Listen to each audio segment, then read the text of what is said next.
Здравствуйте, на телеканале «Новый век» программа «Вызов-112», в студии Матвей Опросин. И сегодня мы покажем, как автомобиль из каршеринга на большой скорости сбил двух пешеходов на проспекте Амирхана. Один скончался в больнице, за жизнь второго борются врачи. Машина летела на бешеной скорости, очень на бешеной скорости. 18-летний водитель права получил только месяц назад. Расскажем, как другой 18-летний молодой человек, права еще не получивший, выпил и взял отцовскую машину покататься. Не сдавал еще 18 лет. А также гибель телят во время пожара в коровнике, возгорание в мебельном цехе и подпольный цех по изготовлению ядовитой незамерзайки. Это и не только прямо сейчас. Ровно за месяц до трагедии, 14 ноября 2023 года, получил водительское удостоверение 18-летний молодой человек, который за рулем арендованного Volkswagen Polo, выехав на перекресток проспекта Амирхана и улицы Сибгата Хакима на красный свет, сбил двух человек, переходивших дорогу по пешеходному переходу. Попавшие под колеса родные братья, один ровесник водителя через несколько часов от полученных травм скончался в больнице, другой на 3 года старше, ему 21. За его жизнь борются медики. Они вот на светофор только-только начинали идти. А скорость большая была у тебя? Где-то 60. Водитель каршеринга рассказывает, ехали с друзьями, машину только взяли, проехали совсем немного. Людей, идущих по пешеходному переходу, видел, но сделать уже ничего не смог. Сначала, ехал, тут светофор желтый горел, я тормозить начал, а машина даже не прогретая, грубо говоря. Тормозиться не успел, и вот в них въехал, получается, еще машина ехать начала, и ее, походу, задел. Очевидцев наезда было много, оживленный перекресток, вечерний час пик. Все в один голос утверждают, водитель каршеринга выехал на перекресток на красный. И после смены сигнала светофора прошло несколько секунд. Пешеходы уже успели выйти на дорогу. До половины проезжей части доехала и девушка-водитель Hyundai Creta, в которую после наезда на пешехода врезался Volkswagen. Я ехала на зеленый свет. Вот по этой стороне, получается, по той стороне на красный вылетает машина, сбивает меня, и вот здесь, на этом перекрестке, уже двоих людей. Мы обе стояли машины, она первой тронулась, ее машину задели, а у меня дочка резко по тормозам давила. Потому что по той стороне меня задели. То, что ой, кого-то сбили, я смотрю, я вообще не понял сначала, говорю, тормозите, не понял, что случилось, смотрю, сбили.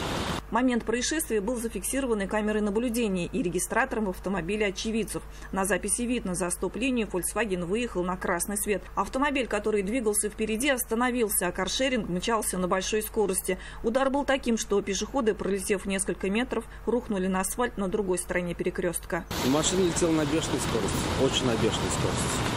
90 он где-то ехал, как по мне. То есть у него все машины стоят, красный горит, он даже не тормознул, он просто летел. Медиков вызвали тут же. 21-летнего молодого человека госпитализировали в тяжелейшем состоянии. Его 18-летнему брату было хуже. Пульс отсутствовал, врачи делали все возможное, чтобы сохранить ему жизнь. Второго пытаются уже сколько откачать. Говорят, что из головы, то есть там была потеря крови. Сердце смогли запустить, и парня также госпитализировали. Но от полученных травм 0 часов 15 минут он скончался. Сейчас медики борются за жизнь второго пострадавшего. Второй лежит в реанимации. Прооперирован, состояние крайне тяжелое, нестабильное. Проводится комплекс всех необходимых лечебно-диагностических мероприятий. 18-летний водитель каршеринга права получил ровно месяц назад, 14 ноября. Каршеринг дает такие машины, в чей аккаунт, спрашивается. Там от 3 лет, по-моему, стаж дается, должен даваться. Аккаунт на каршеринге? Да, мой. Там на делимобиль стаж не нужен. Степень вины теперь будут устанавливать следователи в рамках уголовного дела. Эксперты выяснят, с какой скоростью двигался Volkswagen, все ли в порядке с тормозной системой иномарки и почему водитель проехал на красный свет. Алсу Курманова, Дарья Кореева. Вызов-112. 18-летнего молодого человека за рулем «Лады Гранта» остановили автоинспекторы на улице Сахарова. Водительское удостоверение он предъявить не смог, ведь права даже не получал. Автоинспекторы обнаружили у водителя признаки алкогольного опьянения, а автомобиль принадлежит не ему. Он без разрешения взял машину покататься. Скрывать ему было уже нечего. Рассказал, что за руль потянуло после пенного, которое выпил рядом с подъездом. Отцовская машина стояла рядом. То, что прав нет, его не смутило. Не сдавал, еще 18 только исполнилось недавно, лето. Ездить, рассказывает, учил отец. Иногда сажал за руль, но одного никогда не отпускал. У отца машину взял. Часто катаешься? Первый раз. Ну, с отцом раньше катался. Никто не здесь. Говорит, было страшно. Во-первых, представляет последствия разговора с отцом, когда он узнает, что сын взял автомобиль без спроса. Во-вторых, опыта самостоятельной езды по дорогам не так много. И вообще боялся попасть в аварию, тем более нетрезвый. Но все же решил, что если сделает пару кругов недалеко от дома, вреда это никому не принесет.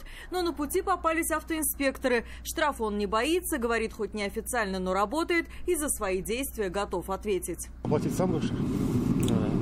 Для родителей? Сам. Ну, я говорю, мне машину просто домой надо. Остальное без разницы. Проходить экспресс-тест на наличие алкоголя в организме молодой человек не стал. До его отца дозвониться не удалось, и автомобиль отправили на штрафстоянку. За отказ от освидетельствования, если у водителя нет прав, административный кодекс предусматривает арест от 10 до 15 суток или штраф 30 тысяч, если по каким-либо причинам арестовать человека нельзя. До суда молодого человека доставили в отдел полиции. Разговор с отцом ему еще предстоит. Алия Хайрудинова, Дарья Кореева, вызов 112. 21-летнего водителя «Лады» с признаками опьянения задержали очевидцы на улице Софиуллина после того, как он задел припаркованный автомобиль и попытался скрыться с места происшествия. Чуть позже подошел и владелец легковушки, и мужчина пояснил, что автомобиль молодой человек взял у него без спроса. Автоинспекторы выяснили, водительское удостоверение парень не получал. Обоих для выяснения обстоятельств доставили в отдел полиции. Мебельный цех сгорел минувшей ночью в Набережных Челнах. Сообщение о том, что густой дым вырывается из помещения в гаражном кооперативе на улице Минзелинской, поступило в пожарную охрану от очевидцев. Огонь вовсю полыхал в цеху и на втором этаже административного корпуса. Огнеборцы потушили пламя на площади более 250 квадратных метров. Предварительно возгорание началось из-за неправильного использования печей. Неспокойной была минувшая ночь и в селе Нижний Куюк Атнинского района. Там во время пожара в животноводческом комплексе заживо сгорели 25 телят. Горела дощатая обшивка телятника, где содержалось 110 животных. Большую часть удалось вывести на улицу, но времени для того, чтобы спасти всех, не хватило. Площадь пожара 100 квадратных метров. Предварительная причина – нарушение правил установки и эксплуатации электрооборудования. Порядка 70 тысяч литров незамерзайки изъяли правоохранители со склада одного из казанских предприятий. Сотрудники Управления экономической безопасности установили, что руководители организации открыли подпольный цех по ее изготовлению. Жидкость содержит метиловый спирт, что запрещено по закону. Он входит в реестр ядовитых веществ и представляет опасность для жизни и здоровья. Склад и магазин находились в одном из районов Казани. Хранением и сбытом занимался лично директор фирмы. С целью документирования и пресечения дальнейшей противоправной деятельности группы лиц на территории склада и магазина было обнаружено и изъято 68 580 литров незамерзающей жидкости. В настоящее время образцы изъятой продукции направлены на экспертизу, по результатам которой будет принято процессуальное решение. До 4 лет лишения свободы грозит организаторам азартных игр в Набережных Челнах. Как установили сотрудники отдела экономической безопасности, 42-летний житель Автограда купил 8 компьютеров и все необходимое для игр оборудование.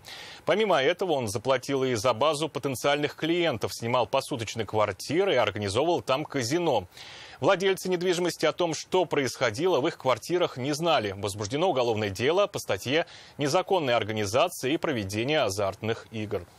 Также установлено место хранения компьютеров игрового оборудования в одном из гаражных боксов. В настоящее время проводятся оперативно-розыскные мероприятия, направленные на установление всех лиц, причастных к организации незаконной деятельности игрового салона. И это все, о чем сегодня мы успели вам рассказать. Обо всех происшествиях вы можете сообщать нам по телефону 570 50 50 или на мобильный 8 9869 112 112. Также мы доступны и в социальных сетях. Присылайте видео, снятые вами. В студии был Матвей Опросин. До встречи. Не бросайте вызов судьбе. Вдруг она его примет.